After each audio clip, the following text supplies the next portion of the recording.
Georgia's governor laying out the state's budget and some new spending when it comes to infrastructure. Yeah, he spoke in front of hundreds of people, state and local leaders, at the annual Eggs and Issues breakfast this morning. And Atlanta News First, Sarah Hammond is live outside of the Georgia World Congress Center where that was held. So, Sarah, education and healthcare were also some of the big points here. They were. And, you know, this annual breakfast is always the who's who of political and business leaders across the state. And this morning we heard from Governor Kemp and other state leaders about their top priorities going into this legislative session. 2,500 political and business leaders met in Atlanta to hear what they can expect in the 2025 legislative session.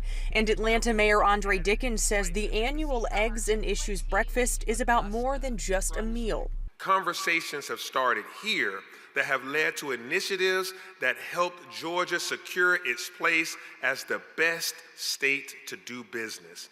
Governor Kemp says tort reform is at the top of his list in a continued push to curb civil lawsuits, saying he will soon unveil a legislative package to do just that. He also announced his budget proposal will have millions allotted to invest in freight and logistics infrastructure.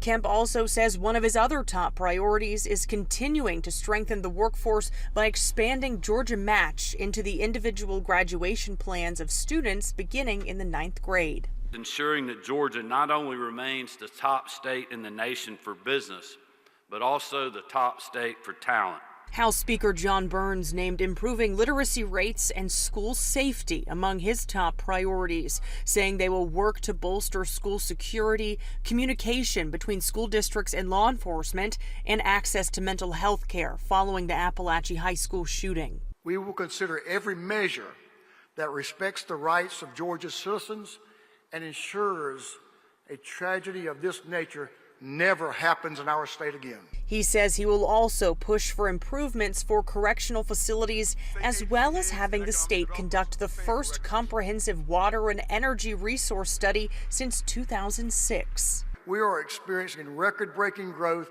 and development in every corner of our state, and the demand for our water and energy resources has grown significantly.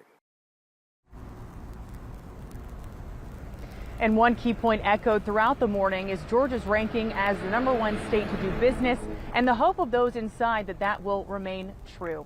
Live from the Georgia World Congress Center, Sarah Hammond for Atlanta News First.